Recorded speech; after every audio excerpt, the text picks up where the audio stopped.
나주 저작거리엔 바보 봉돌이라 불리는 약초꾼이 있었답니다. 제발 아무에게도 말하지 마시오. 그런데 그 순간이었습니다. 바보의 눈빛이 달라졌습니다. 네 놈이 또 어찌 살아? 죽으려 해도 죽어지지 않더이다. 안녕하세요. 효자야담입니다. 사랑하는 여러분, 구독과 좋아요는 저희에게 큰 힘이 됩니다. 지금 꼭 눌러주세요. 먼 옛날 조선 중기 전라도 나주 땅 저작거리는 아침마다 이 세상 온갖 소리를 다 품었지요. 생선 파는 안악의 목청이 골목을 쩌렁쩌렁 울리고 말똥 냄새와 된장 냄새와 솔잎 냄새가 한데 뒤섞여 사람의 코를 간지렸습니다. 장이 서는 날이면 멀리 섬진강 너머에서도 사람들이 몰려들어 나주 저작거리는 발 디딜 틈 없이 북적거렸답니다. 저작거리 한복판에는 약재상 복영감이 자리를 잡고 앉아 있었지요. 나이가 얼마인지 아무도 몰랐습니다. 흰 눈썹이 눈을 덮을 만큼 길었고 손등에는 세월의 주름이 강처럼 흘렀습니다. 복영감은 아무에게나 말을 붙이지 않았습니다. 그러나 딱 한 사람에게만은 늘 먼저 눈인사를 건넸지요. 바로 바보 봉돌이었습니다. 이 둘 사이에 무슨 연이 있는지 저작거리 사람들은 아무도 몰랐답니다. 저작거리 귀퉁이 거적 위에 약초를 늘어놓고 앉은 청년이 있었으니 바로 마을 사람들이 바보 봉돌이라 부르는 돌쇠였습니다. 나이 25이라 했으나 눈빛이 맑다 못해 멍하여 처음 보는 이는 영락없이 세상 물정 모르고 자란 순둥이로 짐작하게 마련이었지요. 흙발을 제대로 올리지도 못한 채 삐뚤어진 상투를 틀고 배 적삼 소매에는 흙이 덕지덕지 묻어 있었습니다. 지나가던 객주안악이 코를 막으며 혀를 찼습니다. 즉, 저 봐라. 또 봉돌이가 나왔네. 저 녀석은 말을 해도 반 박자씩 늦어서 원. 돌쇠는 그 말을 듣고도 딱히 기분 나빠하는 기색 없이 고개를 끄덕였습니다. 사람들이 자신을 두고 수군거리는 것이 이제는 봄비처럼 익숙한 일이 되어버렸으니까요. 그는 약초 묶음 하나를 집어들고 천천히 냄새를 맡았지요. 삽주뿌리, 황기, 도라지, 오늘 새벽 이슬에 젖은 채 꺾어온 산삼한 뿌리, 그리고 붉은 빛이 선명한 오미자 한 줌. 오미자는 폐가 약한 이에게 으뜸이었습니다. 돌쇠는 그것을 누가 가르쳐 준 것이 아니라 산에서 직접 보고 몸으로 익혔지요. 그것만큼은 누가 뭐라 해도 자신 있었답니다. 해가 중천을 지나 서쪽으로 기울기 시작하자 돌쇠는 남은 약초를 보자기에 쓸어 담았습니다. 한약방 주인 영감이 제값보다 박하게 동전 몇 냥을 쥐어주었으나 돌쇠는 그저 고맙다고 허리를 굽혔지요. 셈에는 영 어두운 것도 그의 약점이었으니까요. 그때 복영감이 낮고 조용한 목소리로 불렀습니다. 봉돌아. 돌쇠가 고개를 돌렸습니다. 오늘은 일찍 내려오너라. 산이 좀 수상하다. 돌쇠는 그 말의 뜻을 깊이 헤아리지 않았습니다. 그저 고개를 끄덕이고 돌아섰지요. 복영감은 그 뒷모습을 오래 바라보다가 혼자 작게 중얼거렸답니다. 허허, 저 녀석이 언제까지 저러고 있어야 하나. 빈 바구니를 등에 지고 마을을 벗어나 산길에 접어들 무렵이었습니다. 저 위쪽 솔숲 너머에서 무언가 기이한 소리가 들려오는 것이었지요. 짐승의 울음은 아니었습니다. 사람의 신음소리였는데 그것도 무척 가냘프고 절박한 울림이었습니다. 사람이 다쳤나? 돌쇠는 느릿하게 고개를 들었습니다. 해가 지는 산에 괜히 발을 들였다가 봉변당할까 싶어 못 들은 척 지나치는 것이 보통 사람이었지요. 한 발짝을 내디디려다 멈추었습니다. 또 한 발짝을 내디디려다 멈추었습니다. 그 짧은 망설임이 3번쯤 반복되었지요. 그러다 돌쇠는 결국 소리가 나는 방향으로 발을 내디뎠습니다.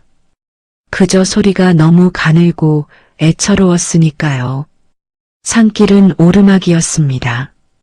칡넝쿨이 발목을 잡고 이름 모를 가시덤불이 소매를 핥히었지요. 저녁 안개가 소리 없이 내려앉아 소나무 허리를 감쌌습니다. 새소리도 뚝 끊겼습니다. 그 고요함 속에서 신음소리는 점점 가까워졌지요. 바위 하나를 돌아서자 돌쇠의 발이 멈추었습니다. 풀숲 사이로 한 여인이 쓰러져 있었습니다. 비단 치마는 찢겨 흙에 질질 끌렸고 고운 비녀는 어디론가 사라진 채 흙발이 얼굴을 덮고 있었지요. 이마 한쪽에서 피가 흘러볼을 타고 내려오고 있었습니다. 그럼에도 알 수 있었습니다. 이 여인이 보통 집안 사람이 아님을. 저작거리 안악의 옷감과는 차원이 다른 옷을 입고 있었고 손은 한 번도 거친 일을 해보지 않은 듯 희고 가늘었으니까요. 돌쇠는 무릎을 꿇고 여인의 손목을 살며시 잡았습니다. 맥이 있었습니다. 가늘었지만 분명히 뛰고 있었지요. 그는 등에 맨 바구니를 내려놓고 서둘러 지혈에 쓰이는 쑥 묶음을 꺼내기 시작했습니다. 손이 빠르게 움직였습니다. 멍한 눈빛과는 달리 약초를 다루는 손만큼은 한치의 흔들림도 없었지요. 그때였습니다. 여인의 눈이 천천히 떠졌습니다. 짙고 깊은 흑안이었습니다. 그 눈이 흐릿하게 돌쇠를 바라보더니 갈라진 목소리로 겨우 말을 뱉었습니다. 제발. 돌쇠는 귀를 바짝 기울였습니다. 아무에게도 말하지 마시오. 절대로. 그 말을 끝으로 여인의 눈이 다시 감겼습니다. 돌쇠는 한동안 그 자리에 굳은 채 멍한 눈으로 여인을 내려다보았습니다. 머리는 느렸어도 가슴은 이상하게 빠르게 뛰었지요. 산 아래 저작거리에서는 마지막 장사꾼들이 거적을 거두어들이고 있었습니다. 그리고 멀리 나주 고을 담장 너머 기와집 사랑채에서는 회색 수염을 기른 한 사내가 시종들에게 나직이 무언가를 명하고 있었지요. 흔적을 남기지 말라 했거늘. 정말로 처리가 된 것이냐? 찻잔이 조용히 탁자 위에 내려앉는 소리. 그 소리가 시종의 등골을 서늘하게 적셨답니다. 복영감이 저작거리 등불 아래에서 홀로 약재를 정리하며 하늘을 한번 올려다보았습니다. 별이 보이지 않는 밤이었지요. 이 3가지 일이 하나의 실로 이어져 있다는 것을 그 순간 아는 이는 아무도 없었답니다. 밤새 산바람이 울었답니다. 돌쇠의 오두막은 산허리에 자리한 작은 토담집이었습니다. 지붕에는 이끼가 덕지덕지 끼어 있었고 문짝은 바람이 불 때마다 삐걱거렸지요. 그러나 안은 의외로 정갈했습니다. 한쪽 벽 가득 약초단이 매달려 있었습니다. 익모초, 천궁, 당귀, 백출. 이름만 들어도 산속 깊은 데서나 구할 수 있는 것들이었지요. 토기 항아리들이 가지런히 줄을 서 있었고 구석에는 낡은 맷돌 하나가 놓여 있었습니다. 이 오두막이 사람이 사는 집인지 약재 창고인지 알 수 없을 정도였지요. 돌쇠는 밤새 한숨도 자지 않았습니다. 아궁이에 불을 지피고 황기와 감초를 다려 여인의 입술에 조금씩 흘려 넣었습니다. 이마의 상처에는 독고마리 잎을 지지겨 붙였지요. 이 모든 것을 돌쇠는 말 한마디 없이 그저 익숙한 손놀림으로 해냈습니다. 산에서 다친 짐승을 돌보던 손길과 다를 것이 없었지요. 여명이 밝아오는 시각이었습니다. 처마 끝에서 이슬이 뚝뚝 떨어지고 산새 한 마리가 조심스럽게 울음을 시작할 무렵 집자리 위에서 작은 움직임이 있었습니다. 윤채령이 눈을 떴습니다. 처음에는 천장을 바라보았습니다. 그 다음은 손을 내려다보았습니다. 손등에 낯선 풀잎즙이 발려 있었지요. 그리고 천천히 고개를 돌려 자신 곁에 쭈그려 앉아 있는 돌쇠를 발견했습니다. 순간 그 눈에 날카로운 경계심이 번뜩였습니다. 대갓집에서 자란 사람의 눈이었지요. 낯선 남자, 낯선 공간, 알 수 없는 상황. 세 가지가 동시에 계산되는 눈이었습니다. 벌떡 일어나려 했으나 이마가 지끈거려 다시 주저앉았습니다. 당신 누구요? 아, 예. 저는 돌쇠입니다요. 봉돌이라고도 합지요. 이곳이 어디요? 제 오두막이옵니다요. 산에서 마님이 쓰러져 계셔서 그냥 두면 안 되겠다 싶어서요. 윤채령은 돌쇠의 얼굴을 뚫어져라 쳐다보았습니다. 사람을 오래 보는 눈이었습니다. 한양 대갓집에서 자라며 온갖 종류의 사람을 겪어온 눈이었지요. 아첨하는 눈, 계산하는 눈, 두려워하는 눈, 탐내는 눈. 그 눈이 돌쇠의 낯빛을 샅샅이 훑었습니다. 멍하고 순했습니다. 눈동자에 아무것도 숨겨진 것이 없었지요. 거짓을 꾸밀 줄 아는 사람의 얼굴이 아니었습니다. 이 사람은 속임수를 모른다. 직감이었습니다. 윤채령은 천천히 긴장을 풀었습니다. 그리고 낮은 목소리로 물었지요. 어젯밤에 내가 한 말 기억하고 있소? 예. 아무에게도 말하지 말라 하셨지요. 그 말을 지킬 수 있소? 돌쇠는 잠시 생각하는 얼굴을 했습니다. 느릿느릿 그러나 진지하게 고개를 끄덕였습니다. 말 안 하겠습니다요. 저는 원래 말수가 적어서요. 윤채령은 그 대답에서 무언가 뭉클한 것을 느꼈지만 내색하지 않았습니다. 대신 조심스럽게 몸을 움직여 치마 안자락을 더듬었습니다. 손끝이 무언가를 찾아 더듬다가 멈추었지요. 그 손에 힘이 풀렸습니다. 있었습니다. 아직 거기에 있었습니다. 윤채령은 아무렇지 않은 척 손을 거두었지만 그 찰나의 안도가 숨을 내쉬는 방식으로 새어나왔지요. 돌쇠는 그것을 보았습니다. 어젯밤 여인을 옮길 때 치마 안쪽에서 기름종이로 싼 작은 무언가가 삐져나왔다가 도로 들어가는 것을 보았었거든요. 그러나 돌쇠는 글을 읽지 못했습니다. 어려서부터 글자라는 것이 자꾸 뒤집혀 보여서 서당에 보내주겠다는 이웃의 호의도 반년을 못 버티고 포기해야 했지요. 그래서 그는 그저 아무렇지 않게 말했습니다. 약 드시겠습니까요? 환기 달인 것이 있습니다요. 뜨거운 약 사발을 두 손으로 받아들고 윤채령은 처음으로 길게 숨을 내쉬었습니다. 이 낯선 산속 오두막이 어찌된 일인지 지금껏 살아온 대갓집보다 더 안전하게 느껴졌습니다. 그것이 무서웠습니다. 안전하다는 느낌이 이렇게 낯선 것이 되어버렸다는 사실이 더 무서웠지요. 한편 나주 고을 담장 안채 참판의 사랑채에서는 밤새 등불이 꺼지지 않았답니다. 최덕기는 새벽이 되도록 시종 하나를 꿇어앉혀 놓고 나직하게 추궁하고 있었지요. 시종은 바닥에 이마를 조아린 채 땀을 흘리고 있었습니다. 손끝이 떨렸습니다. 분명히 낭떠러지 근처였다 했지 않았느냐? 예, 그러하옵니다만 시체가 없다면 일이 끝난 것이 아니야.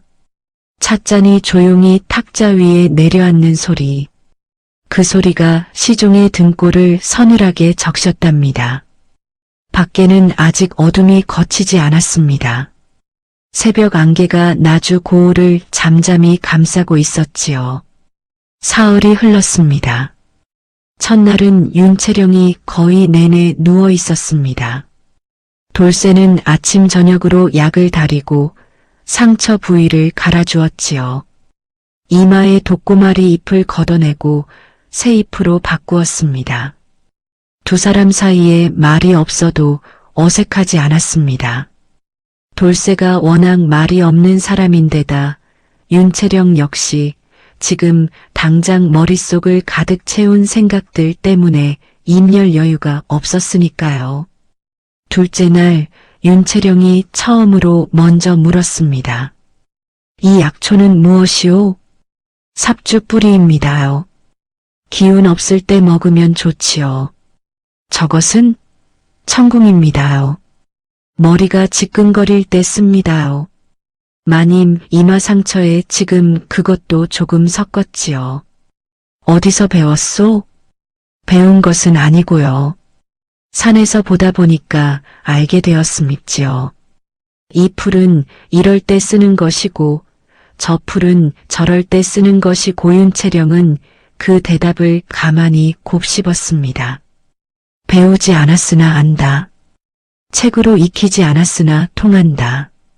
참으로 이상한 사람이었지요.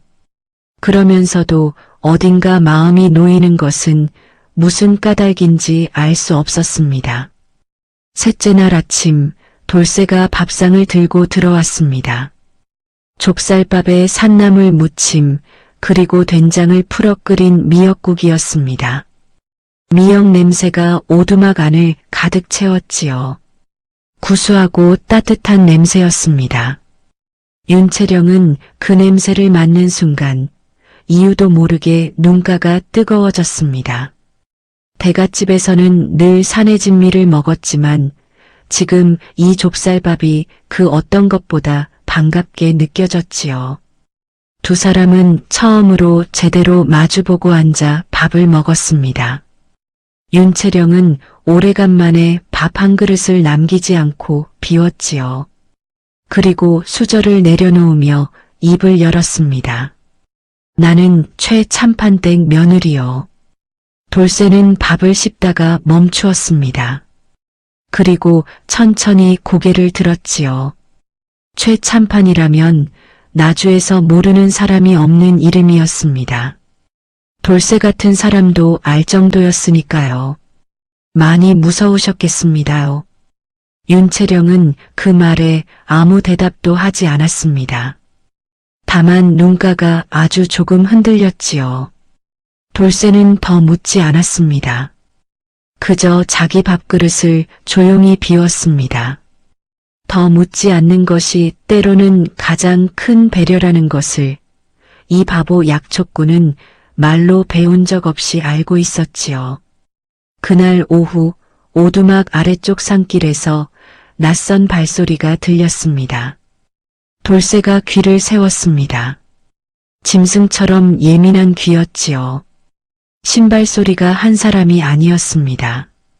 두세 명은 되는 것 같았는데 발을 내딛는 방식이 이 산에 익숙하지 않은 사람들이었습니다. 나뭇가지를 밟는 소리가 너무 컸지요. 돌쇠는 조용히 일어나 문 앞에 섰습니다. 아무것도 하지 않고 그저 소리의 방향을 가늠했습니다. 마님, 작은 목소리였습니다. 그 목소리에 윤채령이 발딱 일어났습니다. 복이? 가늘고 짧은 목소리가 숨 너머에서 떨려왔습니다. 마님, 저예요. 복이요. 지금 최참판댁 별감들이 온 산을 뒤지고 있어요. 빨리요, 빨리. 윤채령의 얼굴이 굳었습니다. 돌쇠를 돌아보았지요. 돌쇠는 이미 오두막 뒤편 나무 틈을 가리키고 있었습니다. 거기 들어가시면 안 보입니다요. 제가 내려가서 딴 길로 돌려보겠습니다요. 당신이 걸릴 수도 있소. 돌쇠는 멍한 얼굴로 고개를 기울였습니다. 제가 이 산에서는 제일 잘 피합니다요. 걱정 마시고요. 그 말에 망설임이 없었습니다. 윤채령은 입술을 깨물었습니다. 이 바보 같은 약초꾼이 어쩌자고 이렇게 거리낌이 없는지 알 수 없었지요. 모르는 사람을 위해 이렇게 나서는 것이 두렵지도 않은 것인지. 윤채령은 그 물음을 삼키고 나무 틈 사이로 몸을 숨겼답니다. 별감들이 산을 오르기 시작했습니다. 3시였습니다. 허리에 환도를 차고 발소리 죽이는 것도 잊은 채 우르르 올라오는 것이 산을 아는 사람들이 아니었지요. 나주 고을 안에서만 잔뼈가 굵은 관아 하수인들이었습니다. 돌쇠는 이미 윤채령과 보기를 오두막 뒤 바위 틈에 숨겨두고 혼자 산길 중간에 자리를 잡고 앉아 있었습니다. 약초 바구니를 옆에 내려놓고 마치 방금 약초를 캐다가 쉬는 것처럼 자연스럽게 앉아 있었지요. 그 자세가 너무 자연스러워서 언제부터 거기 앉아 있었던 것인지조차 알 수 없을 정도였습니다. 별감 하나가 먼저 올라왔습니다. 야, 거기 누구냐? 아, 예. 저는 봉돌이라 합니다요. 약초 캐는 사람입지요. 이 근처에서 여자 못 봤냐? 비단 옷 입은 여자. 돌쇠는 눈을 깜빡깜빡했습니다. 천천히, 아주 천천히, 마치 지금 말의 뜻을 이해하는 중인 것처럼 입술을 달싹이다가 멈추고 다시 달싹이다가 고개를 갸웃했지요. 비단옷이요? 이 산에요? 비단옷 입고 산에 오면 걸어다니기 불편하지 않겠습니까요? 별감들이 서로 눈빛을 교환했습니다. 이놈이 모자란 놈이구나 하는 눈빛이었지요. 그중 제일 덩치가 큰 별감이 성가신 듯 돌쇠의 약초 바구니를 발로 걷어찼습니다. 아침부터 힘들게 캔 약초들이 산비탈로 우르르 굴러 떨어졌지요. 오미자가 흙 위에 흩어졌습니다. 천국 묶음이 풀렸습니다. 돌쇠는 그것을 바라보았습니다. 그 순간이었습니다. 돌쇠의 눈빛이 바뀌었습니다. 아주 잠깐이었습니다. 눈 깜짝할 사이였지요. 멍하고 순하던 눈빛이 사라졌습니다. 그 자리에 무언가 차갑고 또렷한 것이 스쳐 지나갔지요. 감정이라기보다는 계산에 가까운 것이었습니다. 앞에 선 세 사람의 무게와 움직임과 거리를 재는 눈빛, 환도의 위치를 확인하는 눈빛, 도망로를 점검하는 눈빛, 그 모든 것이 찰나에 이루어졌습니다. 그리고 그것은 사라졌지요. 돌쇠는 다시 순한 얼굴로 돌아와 허리를 굽혔습니다. 예, 내려가겠습니다요. 죄송합니다요. 바위 틈에 숨어 그 모든 것을 지켜보던 윤채령은 입을 막은 채 눈을 가늘게 떴습니다. 그 눈빛을 보았습니다. 분명히 보았습니다. 저 사람은 지금 자신이 어떻게 행동해야 하는지를 알고 있었던 것입니다. 계산을 한 것이었습니다. 그것도 아주 빠르고 정확하게.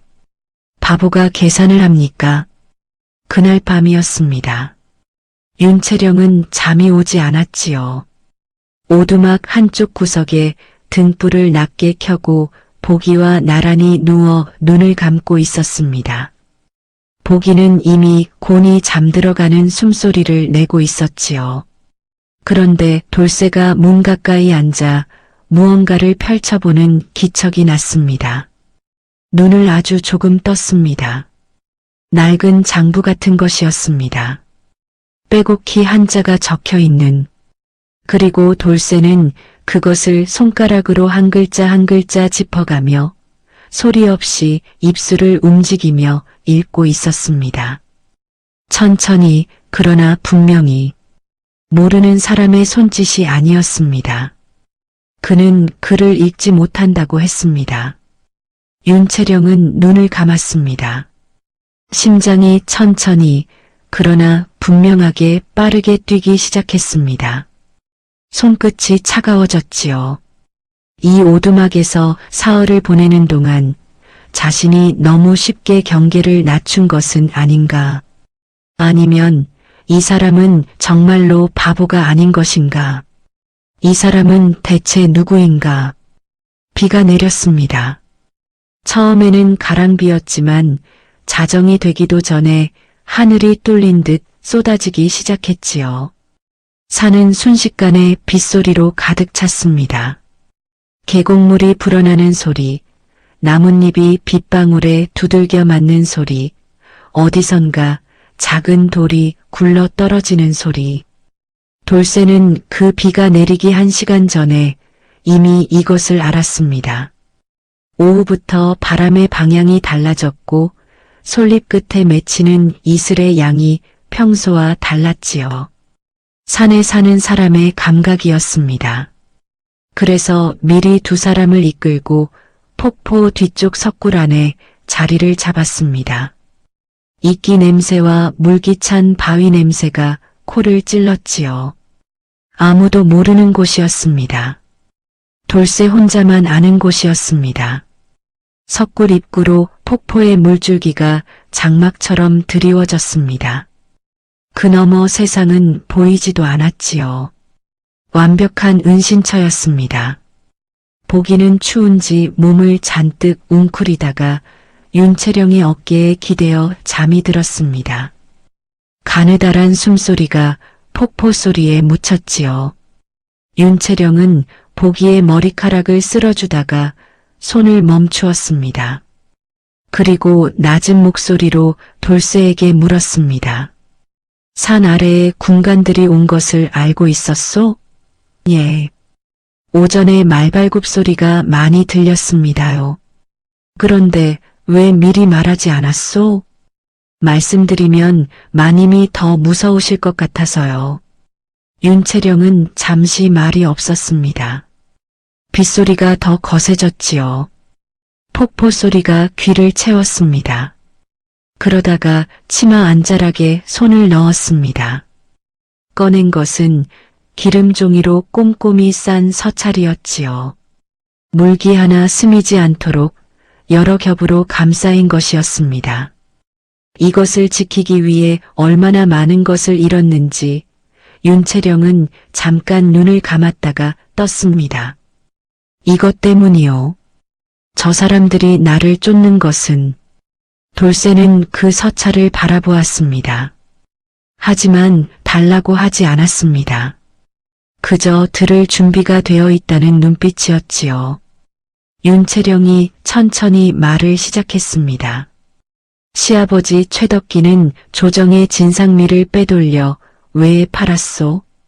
3년 전부터요. 이 서찰에는 그 명단과 거래 내역이 담겨 있소. 나는 우연히 이것을 손에 넣었고 그 사실을 알아챈 시아버지가 나를 없애려 한 것이요. 돌쇠는 한동안 폭포 소리를 들으며 있었습니다. 서두르지 않았습니다. 성급하게 말을 자르지도 않았지요. 그러다가 물었습니다. 그 서찰을 누구에게 가져가면 되는 것입니까요? 전주 가명의 관찰사. 그분은 최덕기와 원수지간이요. 반드시 쓰실 것이요. 전주까지는 말이 있으면 이틀 걸어서 사흘은 걸리겠습니다요. 당신은 왜 돕는 것이오? 돌쇠는 잠시 생각했습니다.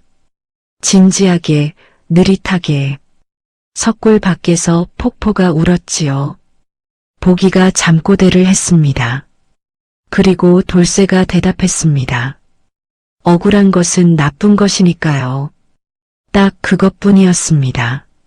논리도 명분도 없는 말이었습니다. 그러나 윤채령은 그 짧은 말에서 오히려 어떤 흔들리지 않는 것을 느꼈습니다. 화려한 말로 포장된 의리보다 이 단순하고 무딘 한마디가 더 무거웠지요. 한편 최 참판의 사랑채에서는 시종이 무릎을 꿇은 채 덜덜 떨고 있었답니다. 최덕기는 빗소리를 들으며 찻잔을 손에 든 채 오래 앉아 있었지요. 그의 눈이 가늘어졌습니다. 비가 오면 사람도 흔적도 씻긴다. 내일 날이 밝으면 다시 올려보내라. 아직 밤이 길었습니다. 새벽빛이 스며들 무렵 세 사람은 석굴을 나왔습니다. 빗물에 젖은 산길은 미끄러웠지만 돌쇠가 앞서며 안전한 길을 이끌었지요. 발을 디딜 곳을 손으로 짚어가며 알려주었습니다. 보기는 겁에 질려 윤채령의 손을 꼭 붙잡았고 윤채령은 서차를 품속 깊이 밀어 넣은 채 숨을 죽이며 걸었습니다. 셋 다 말이 없었지요. 빗물 떨어지는 소리만 산을 채웠습니다. 산 중턱 오솔길을 막 꺾어 도는 순간이었습니다. 거기 서라. 군간 셋이 양쪽에서 튀어나왔습니다. 이미 길목을 막고 있었던 것이지요. 빗속에서 밤새 기다린 것이 분명했습니다. 발 아래 진흙이 깊이 패여 있었습니다. 그 자리에서 오래 서 있었다는 증거였지요. 윤채령과 보기가 멈추었습니다. 돌쇠도 멈추었습니다. 군간 중 하나가 칼 손잡이에 손을 얹으며 말했습니다. 여인네들은 묶어서 끌고 가라.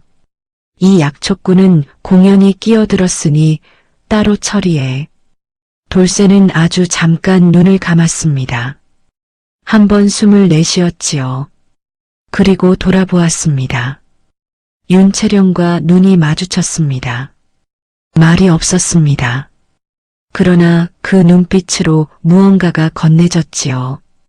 지금 바로 뛰어야 한다는 것, 멈추면 안 된다는 것, 그리고 걱정하지 않아도 된다는 것. 마님, 지금 뛰십시오. 그리고 몸을 돌렸습니다. 다음 일은 순식간이었습니다. 돌쇠의 발이 땅을 박찼고 군간 하나의 팔목을 쳐내는 손이 번개같이 움직였습니다. 환도가 땅에 떨어졌습니다. 두 번째 군간이 달려들었으나 돌쇠는 옆으로 스치듯 피하며 상대의 등을 밀었고 군간은 미끄러운 진흙 위에서 중심을 잃었지요. 무릎을 꿇으며 쓰러지는 그 사이 세 번째 군간이 칼을 뽑았습니다. 돌쇠가 그 손목을 비튼 것이 동시였습니다. 사흘 전 바보처럼 허리를 굽히던 그 사람이 아니었습니다. 움직임이 달랐습니다. 힘의 낭비가 없었습니다. 군관들이 서로 눈빛을 교환했습니다. 당황한 기색이 역력했지요. 뛰라 했습니다요. 돌쇠의 고함에 보기가 먼저 달렸고 윤채령이 뒤따랐습니다. 그러나 숲 그늘에서 네 번째 군관이 나왔습니다. 돌쇠는 그것을 막으려다 뒤에서 달려든 첫 번째 군관에게 머리를 가격당했습니다. 잠시 눈앞이 흐려졌습니다. 돌쇠는 무릎을 꿇었습니다. 팔이 뒤로 꺾였습니다. 그러나 입에서는 비명이 나오지 않았지요. 그는 그저 윤채령이 숲 너머로 사라지는 것을 확인하고 작게 숨을 내쉬었습니다. 됐습니다. 그것으로 됐었지요. 최참판의 본체 사랑방. 군관들에게 끌려 들어온 돌쇠를 보고 최덕기는 찻잔을 놓쳤습니다. 찻잔이 깨지는 소리가 고요한 방을 가득 채웠습니다. 시종이 깜짝 놀라 무릎을 꿇었지요. 그러나 최덕기는 깨진 찻잔도 무릎 꿇은 시종도 보지 못했습니다. 그의 시선은 오로지 끌려 들어온 청년의 얼굴에 고정되어 있었지요. 그 얼굴에서 무언가를 찾고 있는 것 같았습니다. 아니, 찾은 것 같았습니다. 최덕기의 얼굴이 낯빛으로 변해갔습니다.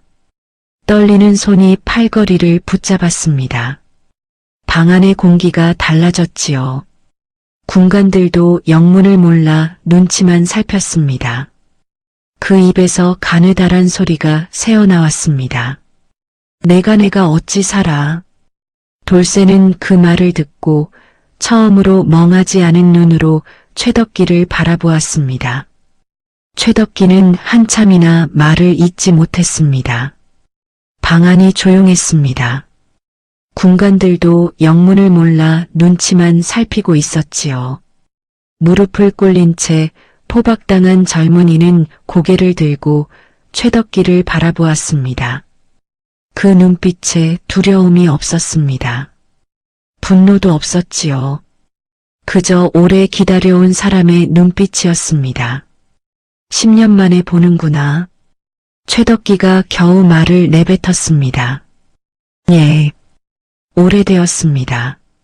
살아있었던 것이냐. 죽으려 해도 죽어지지 않더이다. 군관들이 웅성거리기 시작했습니다. 상황을 파악하지 못한 것이지요. 최덕기는 손을 들어 그들을 물렸습니다.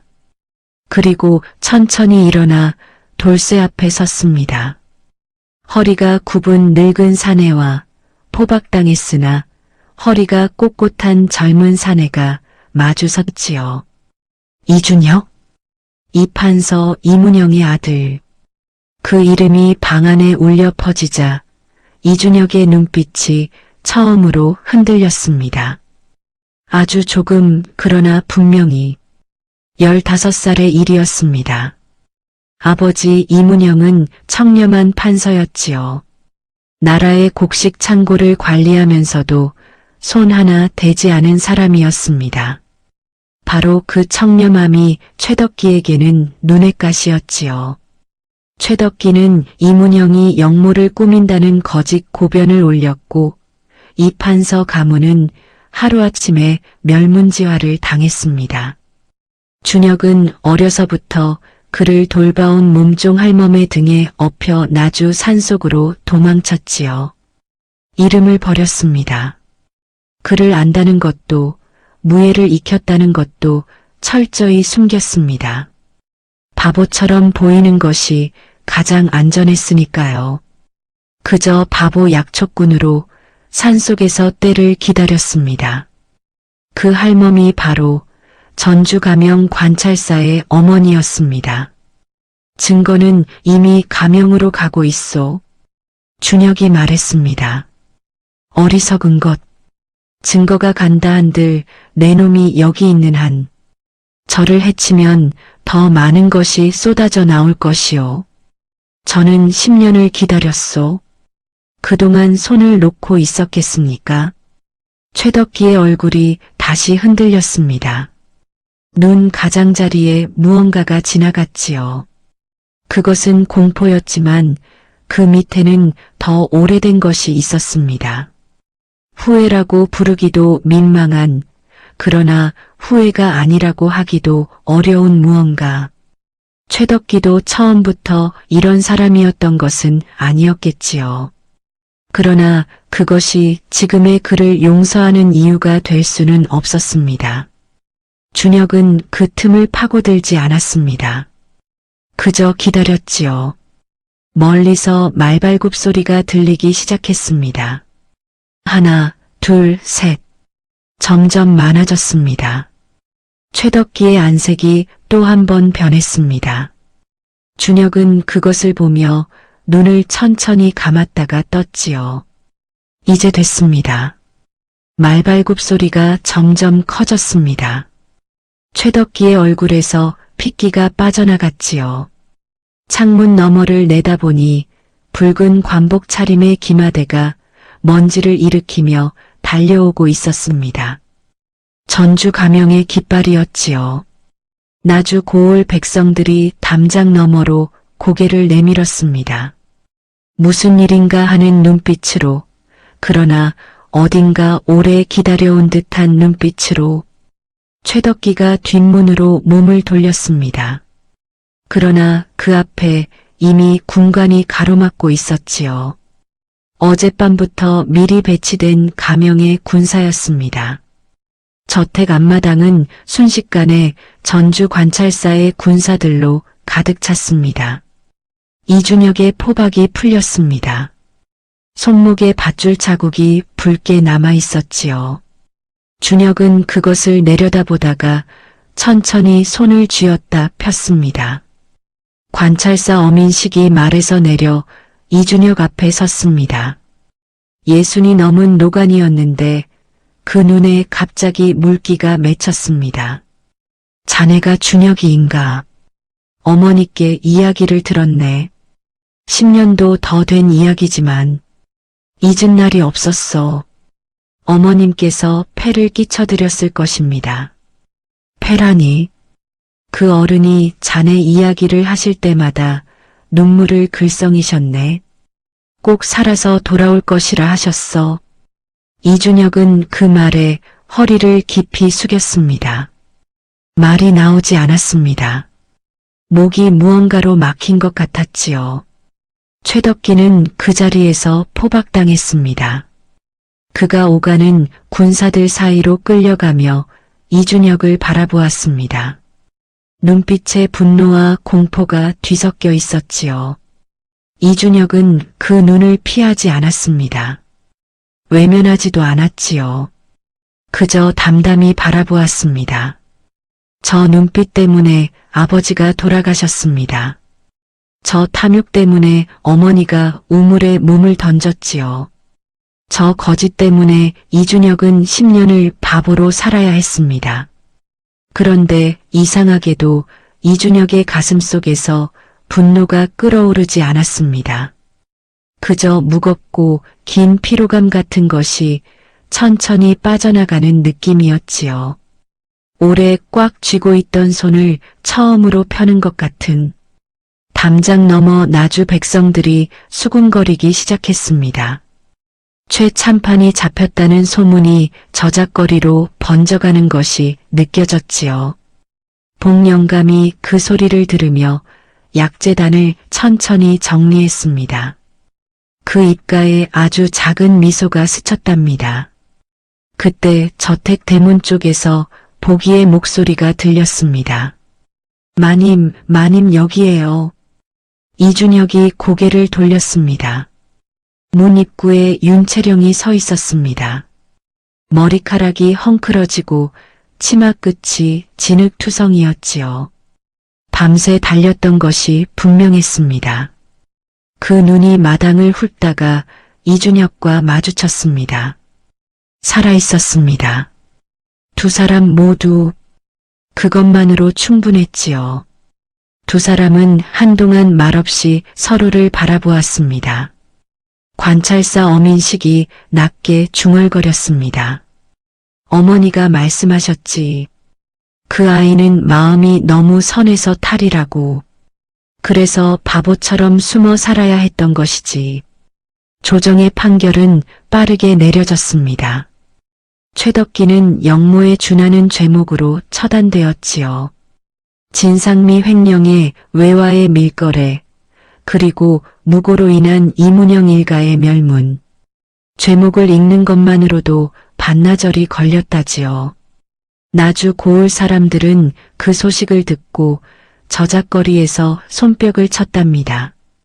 오래 눌려있던 무언가가 터져나오는 것처럼 이문영 판서의 누명이 공식적으로 벗겨졌습니다.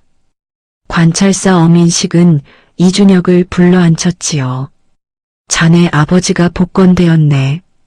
그리고 자네도 선대의 뜻을 이어 사양하겠습니다. 이준혁이 조용히 고개를 숙였습니다. 벼슬이 아니라 딱 한 가지만 청하겠습니다. 아버지 묘소에 제대로 된 비석 하나만 세울 수 있게 해주십시오. 그것으로 충분합니다. 어민식은 한동안 이준혁을 바라보다가 고개를 끄덕였습니다. 그 길로 이준혁은 아버지의 묘소로 갔습니다. 10년 동안 한 번도 찾지 못했던 곳이었지요. 잡목이 우거진 산 중턱에 이름조차 제대로 새기지 못한 작은 돌멩이 하나만 있었습니다. 준혁은 그 앞에 무릎을 꿇었습니다. 그리고 가져온 끌과 망치를 꺼냈지요. 직접 새기고 싶었습니다. 다른 사람의 손에 맡기고 싶지 않았습니다. 글자 하나하나를, 이문영, 세 글자를, 준혁의 손이 느리게, 그러나 조금도 흔들리지 않게 움직였습니다. 발자국 소리가 조심스럽게 다가왔습니다. 윤채령이었지요. 들꽃 한 묶음을 들고 멀찍이 서서 말없이 고개를 숙였습니다. 이 판서를 위한 예였습니다. 페랭이 꽃과 쑥부쟁이가 섞인 들꽃이었지요. 화려하지 않았지만 그래서 더 어울렸습니다. 이준혁이 고개를 들었습니다. 어찌 여기를 보기가 알려주었소? 묘소가 초라하여. 아니요. 윤채령이 천천히 들꽃을 돌 앞에 내려놓았습니다. 한 송이씩 조심스럽게. 그 손이 잠깐 비석 위에 얹혔다가 떨어졌지요. 오래 혼자 지켜온 것이 여기 있소. 초라할 것이 없지요. 석양이 두 사람의 등을 물들였습니다. 바람이 불었지요. 산속 어딘가에서 새 한 마리가 울었습니다. 준혁은 그 소리를 들으며 한참을 그대로 있었습니다. 그날 밤 돌쇠의 오두막에서 두 사람은 마지막으로 마주 앉았습니다. 이준혁은 내일 한양으로 길을 떠날 예정이었지요. 달빛이 문종이를 하얗게 물들이고 있었습니다. 두 사람 사이에는 할 말이 있었으나 어떻게 시작해야 할지를 몰랐지요. 침묵이 길었습니다. 그러나 불편하지 않았습니다. 바보봉돌. 윤채령이 먼저 입을 열었습니다. 예. 그게 더 어울렸소.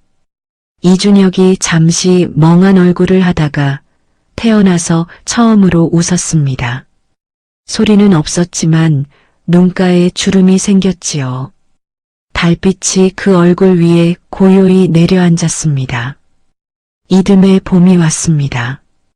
한양 구리개 약재상 골목에 새가게 하나가 문을 열었지요. 간판도 없었습니다. 문 위에 그저 말린 약초 한 다발이 달려있을 뿐이었지요. 그런데 소문은 빠르게 퍼졌답니다. 거기 약사가 귀신 같다네. 못 고치는 병이 없대. 어디서 배운 것도 아니고 그냥 보면 안 돼. 돈 없으면 그냥 준다고 하던데. 그게 말이 되는 소리야?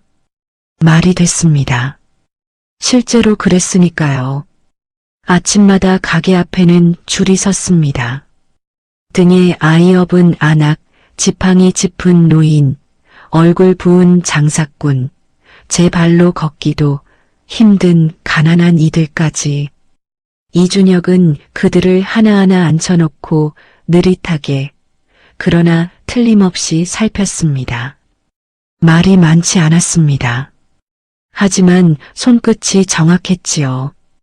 그러던 어느 날 오전이었습니다. 낯익은 실루엣이 가게 문 앞에 섰지요. 흰 눈썹이 눈을 덮을 만큼 긴 복영감이었습니다. 나주 저작거리를 떠나 한양까지 올라온 것이었지요. 복영감은 가게 안을 한번 둘러보더니 조용히 말했습니다. 잘 됐구나. 이준혁은 그 말에 말없이 의자를 내밀었습니다. 복영감이 자리를 잡고 앉으며 눈을 가늘게 떴지요. 이 약재상 냄새가 10년 전 내 아버지 서재 냄새랑 똑같다. 이준혁의 손이 잠깐 멈추었습니다. 그리고 다시 움직였지요. 내의원에서 2번이나 출사 요청이 왔습니다. 2번 다 정중하게 거절했지요. 왕실 어이보다 이 골목이 더 필요한 곳이라는 이유였습니다. 관찰사 어민식이 그 소식을 듣고 고개를 저으며 웃었다고 전해집니다. 가게 뒤뜰에는 작은 마당이 있었습니다. 봄볕이 담장을 넘어 들어오는 그 마당에 윤채령이 앉아 있었지요. 혼인 무효가 내려진 뒤 친가에 돌아가지 않았습니다. 돌아가 봤자 다시 누군가의 며느리로 팔려갈 것이 뻔한 세상이었으니까요. 대신 이준혁의 약재상 뒷일을 맡았지요. 장부를 쓰고 약재를 손질하고 손님 응대를 도왔습니다. 보기는 그 둘을 번갈아 보며 날마다 입이 귀에 걸렸습니다. 어느 날 오후 손님이 빠진 틈에 윤채령이 약재 장부를 들고 뒤뜰로 나갔습니다. 이준혁이 뒤따라 나왔지요. 두 사람은 나란히 툇마루에 앉았습니다. 이 항목은 뭐요? 글씨를 왜 이렇게 써놓았소? 삽주 뿌리입니다요. 글씨가 좀 이상합니까요? 이상한 정도가 아니라 이건 사람 글씨가 아니요. 저는 원래 글씨가 좀 글을 읽을 줄 안다면서. 이준혁이 잠시 입을 다물었습니다. 읽는 것과 쓰는 것은 다르지 않겠습니까요? 윤채령이 장부를 무릎에 올려놓고 웃었습니다. 소리가 있는 웃음이었지요. 이준혁은 그 웃음을 들으며 처마 및 제비집을 바라보았습니다. 제비 한 쌍이 집을 짓고 있었지요. 매일 조금씩 골목 어귀에서 보기가 두부를 들고 씩씩하게 걸어오는 소리가 들렸습니다. 저작거리는 오늘도 시끄러웠지요. 나물 파는 소리, 아이들 웃는 소리, 어디선가 들려오는 가야금 소리. 이준혁은 눈을 감았습니다. 나쁘지 않았습니다. 이 봄이, 이 소란이, 이 옆자리가 10년을 기다렸습니다. 그 기다림의 끝이 복수도 벼슬도 아닌 이 작은 마당이라는 것이 조금 우습기도 하고 조금 감사하기도 했지요. 먼 옛날의 이야기랍니다. 억울함은 반드시 밝혀지고 선한 자는 결국 제 자리를 찾는다고 바보처럼